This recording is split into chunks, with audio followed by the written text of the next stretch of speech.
Hello everyone, आपका स्वागत है मेरे चैनल फुजोशीलम में। आप लोग कैसे हैं? आई होप कि आप लोग ठीक होंगे। तो चलिए हम अपनी स्टोरी की स्टार्टिंग करते हैं। लास्ट पार्ट में हमने देखा था कि फाइनली हमारे जानी की शादी हो चुकी थी। एक किस के साथ उन दोनों ने अपनी वेडिंग को लॉक कर लिया था और किस करते ही दोनों के ऊपर फ्लावर्स की बारिश होने लगती है।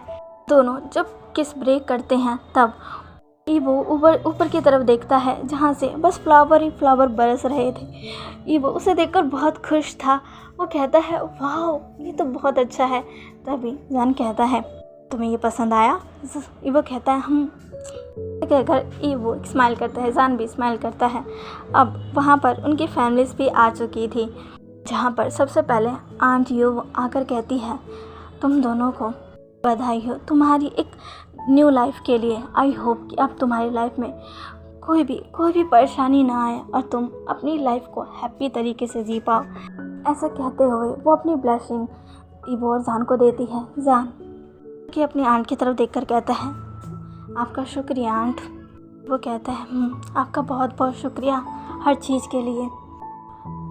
आंट यू समझ जाती है कि वो और किस चीज़ के लिए थैंक यू बोल रहा है, क्योंकि वो सिर्फ उनको वेडिंग के लिए कांग्रेस करने के लिए थैंक यू नहीं बोल रहा, और भी चीज़ है जैसे उसे उस समय वो चीज़ करने से रोकना कि वो करने जा रहा था। अगर उसने वो कर दिया होता तो पता नहीं अभी ईवो जितना खुश है उतना रह पाता कि नहीं। आंट यू ईवो की तरफ स्माइल के साथ देखती है और फिर उसे गले से लगाते हुए कहती है ये तो मेरा फ़र्ज़ था। और ऐसा कहकर वो स्माइल करती है। ईवो भी उन्हें हक करता है।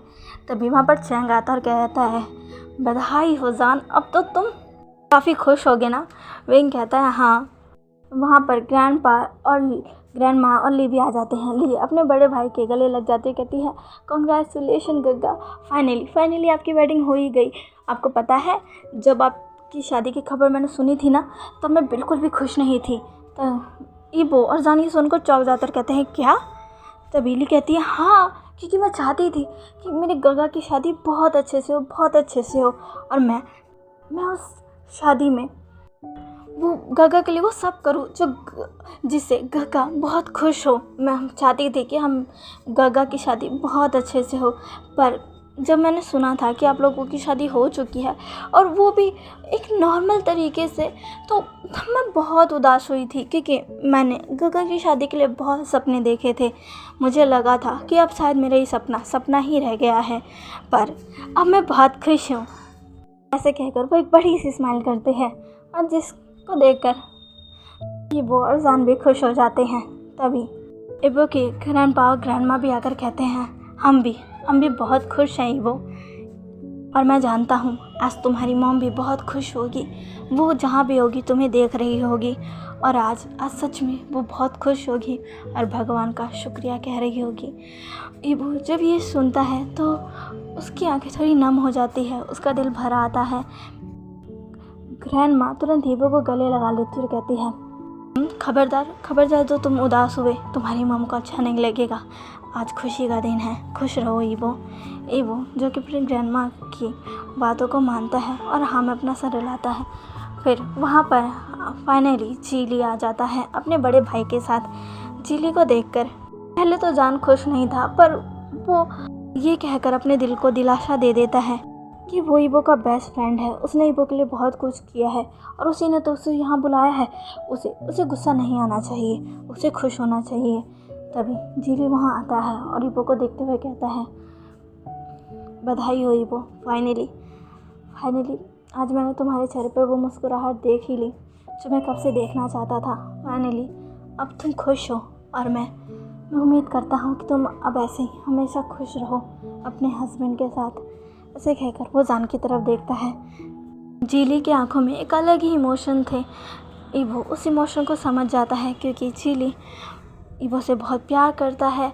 वो अभी भी ईवो से प्यार करता है। वो कैसे अपनी फीलिंग को एकदम से चेंज कर दे? भले ही उसने कह दिया है कि अब वो ईवो के लिए बहुत खुश है और वो जान और ईवो के बीच में कभी नहीं आएगा, पर वो अभी भी तो प्यार ईवो से ही करता है। वो चाहता था कि ईवो उसका बने, उसको वो खुशी जीली देना चाहता था जो उसे अभी जान दे रहा है। पर जीली खुश है क्योंकि जान का ईवो को खुश रख रहा है। यही उसके लिए काफ़ी है। ईवो जो कि जीली की तरफ देखता है कहता है, तुम्हारा शुक्रिया है जीली, और मैं उम्मीद करूँगा कि तुम्हें भी जल्द से जल्द तुम्हारा लाइफ पार्टनर मिल जाए। जीली ईवो की ऐसी बातें सुनकर ईवो की तरफ देखता है और फिर वो स्माइल करते हुए कहता है अब ईवो जीली के बड़े भाई की तरफ देखता है और कहता है गगा। तभी जीली का बड़ा भाई ईवो के गालों को सहलाते हुए कहता है, फाइनली मेरे इस लिटिल ओमेगा की शादी हो ही गई। देखो इसके चेहरे पर जो स्माइल है इसे कितना सुंदर बना रही है। जीली के बड़े भाई की ऐसी बातें सुनकर ईवो के चेहरे की स्माइल और बड़ी हो जाती है और वो कहता है गगा। तभी जीली का बड़ा भाई कहता है मैं सही तो कह रहा हूँ, खुद को देखो तुम कितने खुश हो और तुम्हारी ये खुशी तुम्हारे चेहरे पर साफ साफ दिख रही है और तुम्हारा चेहरा कितना ज़्यादा शाइन मार रहा है। तुम ऐसे ही खुश रहा करो। फिर वो जान की तरफ देखते हुए कहते हैं जान कहता हूँ जान। तभी जीली का बड़ा भाई कहता है, मैंने हमेशा ही ईवो को जीली के समान ही समझा है। मैंने उसे हमेशा ही अपने छोटे भाई की तरह देखा है और मैं भी जीली की तरह हमेशा से चाहता था कि वो खुश रहे, उसकी ज़िंदगी में भी कोई आए जो उसे हमेशा खुश रखे। मैं उम्मीद करता हूँ कि तुम मेरे छोटे भाई का ख्याल अच्छे से रखोगे ना। तभी जान जीली के भाई की तरफ देखकर एक स्माइल के साथ कहता है, आप चिंता मत करिए ईवो, मेरी जिम्मेदारी है और मैं अपनी ज़िम्मेदारी से कभी नहीं मुकरता। मैं उससे बहुत प्यार करता हूँ और मैं उसके चेहरे पर स्माइल के लिए कुछ भी करूँगा। ऐसे कहते हुए जान ईवो की तरफ देखकर एक स्माइल करता है, ईवो भी स्माइल करता है। तभी चंग कहता है जान कहता है हाँ जान। तभी चंग कहता है, क्या तुम अभी खड़े रहोगे? अगर ऐसे ही रहोगे तो तुम्हारी फ़्लाइट मिस हो जाएगी। तभी जान कहता है हाँ मैं तो भूल गया था। चंग कहता है, मैंने कहा था ना बादाम खाना स्टार्ट कर दो, कितने ज़्यादा भुलक्कड़ हो रहे हो, अब जल्दी निकलो वरना तुम्हारी फ़्लाइट मिस हो जाएगी। तभी जान कहता है हाँ। ये सुनकर शॉक हो जाता है और बहुत ही ज़्यादा कंफ्यूज भी। तभी वो कहता है, क्या फ़्लाइट? जान तुम कहीं जा रहे हो? तभी जान हमें अपना सिर हिला देता है। वो कहता है, क्या अपनी शादी के दिन? जान तभी जान कहता है, रिलैक्स ईवो, मैं अकेले नहीं जा रहा। ईवो कहता है क्या? तभी जान कहता है हाँ तुम भी तो मेरे साथ चल रहे हो। ईवो कहता है क्या? पर कहाँ? तभी जान कहता है स्विट्ज़रलैंड। ये सुनकर ईवो एकदम हक्का बक्का रह जाता है। ईवो कहता है स्विट्ज़रलैंड? पर क्यों? तभी जान कहता है हनीमून के लिए। ईवो ये सुनकर और भी ज़्यादा चौंक जाता है। वो कहता है कि क्या? तभी जान कहता है ओ ईवो, तुम भी ना कितनी देर से बस क्या क्या किए जा रहे हो, अब जल्दी मेरे साथ चलो वरना हमारी फ़्लाइट को हमें डिले करवाना पड़ेगा। मैं नहीं चाहता कि हमारी फ़्लाइट लेट हो और हम लेट से वहाँ पहुँचे। मैं चाहता हूँ कि मैं जल्द से जल्द वहाँ ले जाऊँ। वो तुम्हें बहुत प्यारी है ना, तुम हमेशा से उस जगह जाना चाहते थे ना। ऐसे कहकर जान के चेहरे पर एक बड़ी सी स्माइल थी। पर ईवो ये सुनकर शॉक हो गया था। जान को कैसे पता कि वो हमेशा से स्विट्ज़रलैंड जाना चाहता था। जान कहता है आप जल्दी चलो। तभी जान ग्रैंड माँ की तरफ देखता है और ली की तरफ देखता है और कहता है क्या आपने वो कर दिया? तभी ली कहती है आप चिंता मत करिए, मैंने आपका और गगा दोनों का सामान पैक कर दिया है और गाड़ी में भी रखवा दिया है। बस आप जाइए और स्विट्ज़रलैंड के लिए निकल जाइए। ऐसे कहकर वो थम्स अप दिखाती है। ईवो ये सुनकर शौक था। वो ली की तरफ देखकर कहता है क्या तुम्हें ये पता था? ली कहती है हाँ। तभी ईवो कहते हैं क्या? तभी ली कहती है मुझे क्या, यहाँ सबको पता था, बस आप ही को नहीं पता था गगा। ईवो ये सुनकर शौक हो जाता है और कहता है क्या आप सबको पता था? तभी वहाँ पर सारे ही अपना सर हाँ में हिलाते हैं। ईवो कहता है फिर किसी ने भी मुझे क्यों नहीं बताया? तभी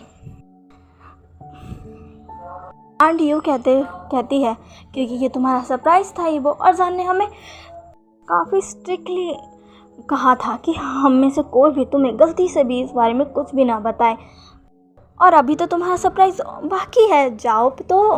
तभी ईवो कहता है और क्या है? तभी जान कहते हैं आंट। तभी आंटी यू अपने मुंह पर हाथ रखते हुए कहती है सॉरी मैंने कुछ ज़्यादा ही कह दिया। जान कहता है आप भी ना। आंटी यू हंसने लग जाती है। ईवो कहता है कि आप अब और क्या है जान। जान कहता है पहले तुम मेरे साथ चलो। ऐसे कहकर वो ईवो का हाथ पकड़ता है और उसे कार की तरफ ले जाने लगता है। ईवो जो कि जान के साथ चल रहा था, जान जल्दी से ईवो को लेकर बाहर आ जाता है, ईवो को कार में बैठाता है और कहता है अब हम और लेट नहीं हो सकते। ऐसे कहकर जान भी कार में बैठ जाता है और ड्राइवर से कहता है चलो जल्दी। पर सारे ही आ चुके थे और ईवो से कह रहे थे इंजॉय करना, इंजॉय योर हनीमून ईवो, जीली भी हो। ईवो से मुस्कुराते हुए कहता है अपने हनीमून पर इंजॉय करना ईवो। ईवो सबको देखकर शॉक था, सब पहले से ही प्रिपेयर थे, बस ईवो ही था जो सबके लिए प्रिपेयर नहीं था। जान बस ईवो को शौक पे शौक ही किया जा रहा था। जान का ऑर्डर मिलते ही ड्राइवर कार को स्टार्ट कर देता है और गाड़ी आगे बढ़ने लग जाती है। सारे ही पीछे से ईवो को बाय बाय विश कर रहे थे। जान भी सबको बाय बाय करता है। अब दोनों ही काफ़ी दूर आ चुके थे। ईवो जान की तरफ देखता है और कहता है जान मुझे बताओ ना, ये बात तुम्हें कैसे पता चली और तुमने ये कब प्लान किया। तभी जान कहता है सच्ची बताओ तो ये मैंने काफ़ी समय से ही सोच लिया था। तभी ईवो कहता है पर तुम्हें ये कैसे पता कि मैं स्विट्ज़रलैंड जाना चाहता था। तभी जान कहता है क्योंकि ये तुम्हारी डायरी में लिखा था। ऐसे कहकर जान अपने मुंह पर हाथ रख लेता है और कहता है ओह गॉड, मुझे ईवो को अभी ये नहीं बताना था।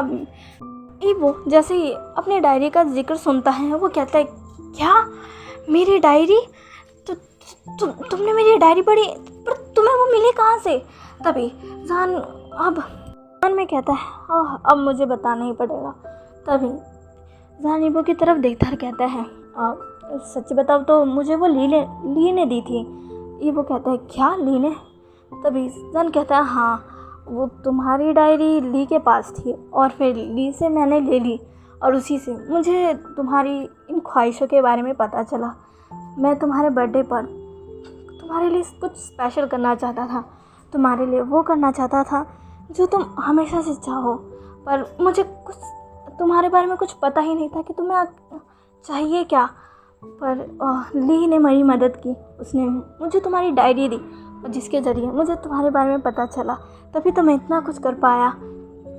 तभी वो कहता है पर उसके पास मेरी डायरी। तभी जान कहता है तुम अपनी डायरी घर पर ही भूलवाए थे और ली ने अपने पास ही रख ली थी।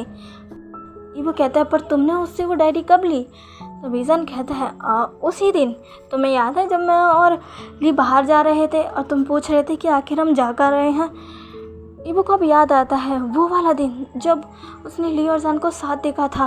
वो दिन याद करते ही ईवो को अच्छा नहीं लगता, पर जान कहता है ये उसी दिन की बात है, मुझे माफ़ करना, मैंने तुमसे झूठ बोला और तुम्हारी बहन से भी झूठ बुलवाया, पर ये ज़रूरी था, मुझे तुम्हारे लिए सरप्राइज़ जो प्लान करना था।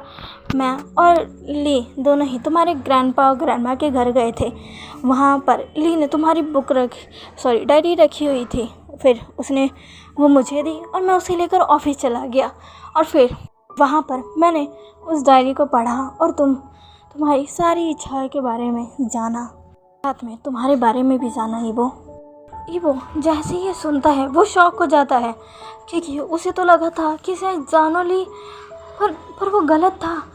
ये सोचकर ईवो के चेहरे पर एक स्माइल आ जाती है कि जानो ली के बीच तो कभी कुछ था ही नहीं और ईवो बेवजह ही परेशान हो रहा था। ईवो अब खुश हो जाता है और कहता है मैं भी ना क्या क्या सोच रहा था, मैंने अपने हस्बैंड और अपनी बहन पर शक किया, मैं भी ना, मुझे ऐसा नहीं करना चाहिए था। ईवो को अब थोड़ा गिल्ट महसूस हो रहा था क्योंकि वो अपनी बहन पर कैसे शक कर सकता है और जान पर भी। जान ईवो का उदास चेहरा देखकर क्या कहता है कि क्या हुआ ईवो, क्या तुम्हें पसंद नहीं आया मैंने तुम्हारी डायरी पढ़ी, मुझे माफ़ कर दो, मुझे पता है किसी के बिना पूछे उसकी डायरी नहीं पढ़नी चाहिए, पर मुझे माफ़ कर दो ईवो। वो कुछ भी नहीं कहता है और सीधा जान को हक कर लेता है। जान पहले तो शौक हो जाता है, फिर वो भी ईवो को हक कर लेता है। ईवो कहता है मैं तुमसे नाराज़ नहीं हूँ, पर इतना सब चीज़ करने की क्या ज़रूरत थी, मैं खुश था, तुमने मुझे फैमिली दी, शादी वैसे ही हुई जैसे मेरी मॉम चाहा करती थी, मैं खुश था, पर ये सब। तभी जान कहता है ये भी तो ज़रूरी था, तुम्हारी ख्वाहिश जो थी, सच बताओ तो तुम्हारी मॉम की ख्वाहिश थी ना कि वो तुम्हारे साथ स्विट्ज़रलैंड में रहना चाहती थी, वो अपना एक घर लेना चाहती थी, और फिर ये तुम्हारा सपना बन गया, तुम भी स्विट्ज़रलैंड में अपना एक घर लेना चाहते थे, वहाँ रहना चाहते थे। ईवो कहता है हाँ। से कहते हुए ईवो अलग हो जाता है और कहता है तुम सही कह रहे हो, मेरी मॉम हमेशा से स्विट्ज़रलैंड में रहना चाहती थी। मुझे कहती थी कि अगर वो ऐसा कर पाई तो वो मुझे लेकर वहीं पर रहेगी, पर उनका सपना ही रह गया। फिर मैंने उनके सपने को अपना सपना बना लिया और ये ठाना कि मैं बड़े होकर मेहनत करूँगा और एक छोटा सा घर तो स्विट्ज़रलैंड में ज़रूर लेकर रहूँगा, ताकि मैं वहाँ रह सकूँ और यहाँ से दूर जा सकूँ। जान कहता है मैंने तुम्हारी डायरी में पढ़ा था। ऐसा कहते हुए जान ईवो को देखने लगता है और ईवो जान को। अब यहाँ से टाइम स्किप होता है और हमें 2 दिन बाद का सीन दिखाया जाता है, जहाँ पर ईवो अभी बेड से उठा था। वो बेड से उठता है और फिर खिड़की पर लगे उन पर्दों को खोलता है। उन पर्दों को खोलते ही सूरज की रोशनी सीधा उसके चेहरे पर पड़ने लगती है। वो बाहर की तरफ देखता है तो बाहर खिली धूप निकली हुई थी। बाहर का नज़ारा बहुत अच्छा लग रहा था। ईवो अब पीछे मुड़कर जान को देखता है, जो कि बेड पर बड़े आराम से सो रहा था। उसे देखकर ईवो के चेहरे पर एक स्माइल आ जाती है। ईवो अब अपनी बालकनी में जाकर बाहर के नज़ारे को अच्छे से देखने लगता है। उसे यहाँ रहकर 2 दिन हो चुके हैं, पर अभी भी उसका मन नहीं भरा है। वो अभी भी बाहर के नज़ारे को देख रहा है और बस देखते हुए मन में सोच रहा है, सब कुछ सपने जैसा लग रहा है। तभी उसके पीछे कोई चल कर आता है और सीधा उसे बैग हक कर लेता है। ये और कोई नहीं, जान था। जान सीधा ही ईवो को बैग हक कर लेता है। ईवो के चेहरे पर भी स्माइल आ जाती है। ईवो कहता है जान कहता है तुम अभी भी नज़ारे देख रहे हो। ईवो कहता है क्या करो, यहाँ का नज़ारा इतना खूबसूरत है कि मेरा मन ही नहीं बढ़ता। जान कहता है ये तुम हर बार देख सकते हो, आखिर अब ये जगह हमारी जो है।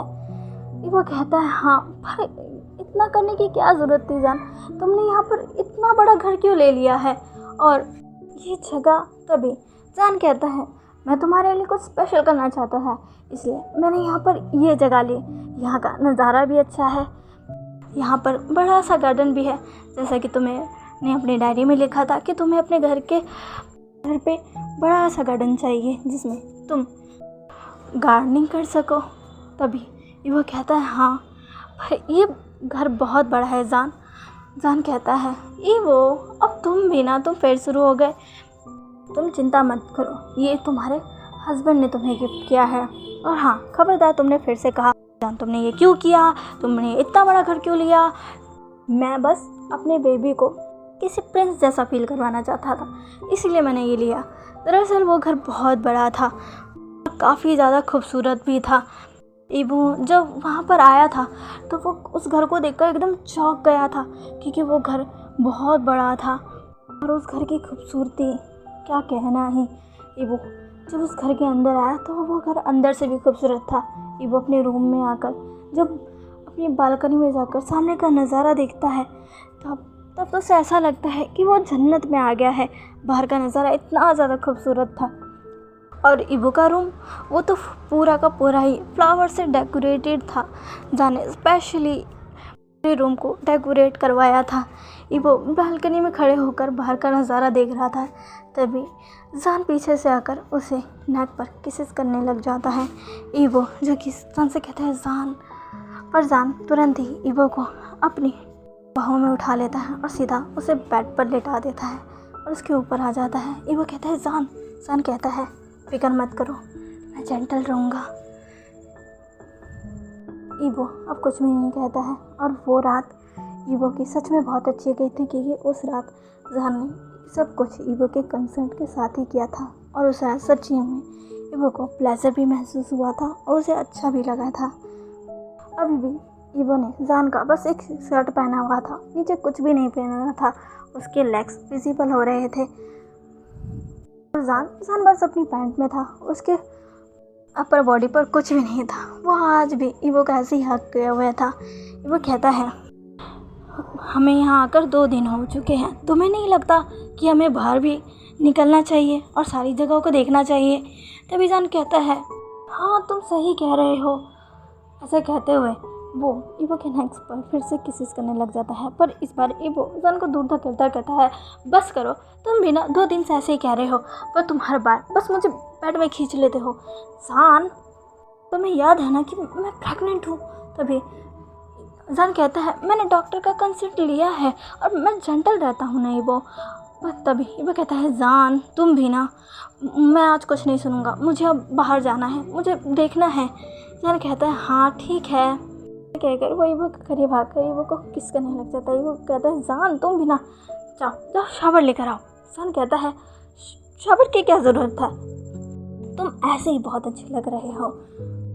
ईवो कहता है क्या तुम्हें सुनाई नहीं दे रहा, मैंने तुम्हें शावर लेने को कहा है, तुम जाओ और शावर लेकर आओ। ऐसे कहकर वो जान को बाथरूम में धक्का दे देता है, तुरंत ही गेट बंद कर लेता है। जान कहता है ईवो कहता है कुछ नहीं, चलो शावर लेकर आओ और हमें जल्दी निकलना है, आज मैं इस पूरी जगह को अच्छे से एक्सप्लोर करना चाहता हूँ। जान जो कि अंदर से ईवो कहता है जान जाओ भी। जान अब ईवो की बात मानकर चला जाता है और ईवो के चेहरे पर एक हंसी आ जाती है। तो चलिए गाइस, आज का पार्ट आपको कैसा लगा प्लीज़ प्लीज़ प्लीज़ मुझे कमेंट करके ज़रूर बताइएगा। और ये FF बस अब शायद 1-2 पार्ट का ही रह गया है, फिर ये ख़त्म हो जाएगा, फिर मैं एक न्यू स्टोरी लेकर आऊँगी जो कि मुझे मेरे ही एक सब्सक्राइबर ने कमेंट में बताया था, जो कि मुझे उस स्टोरी का कॉन्सेप्ट बहुत अच्छा लगा था और मैंने कहा भी था कि मैं इस पर स्टोरी बनाने की कोशिश करूँगी और मैं स्टोरी लेकर भी आऊँगी। और तो मैंने सब कुछ कर लिया है, अभी ज़्यादा नहीं किया है, पर फिर भी मैं वो स्टोरी अब शेयर करना स्टार्ट कर दूँगी, क्योंकि सच्ची में मुझे वो स्टोरी का कॉन्सेप्ट बहुत पसंद आया। और आज की स्टोरी आपको कैसे लगी प्लीज़ प्लीज़ प्लीज़ मुझे कमेंट करके ज़रूर बताइएगा और प्लीज़ मेरे चैनल को लाइक सब्सक्राइब और शेयर कर दीजिएगा। Guys please please please 1K कर दीजिए, हम 1K के करीब है, प्लीज़ जल्दी से 1K कर दीजिए और प्लीज़ मेरी वीडियो को लाइक्स भी कीजिए। ओके, मिलते हैं इसके नेक्स्ट पार्ट में, बाय।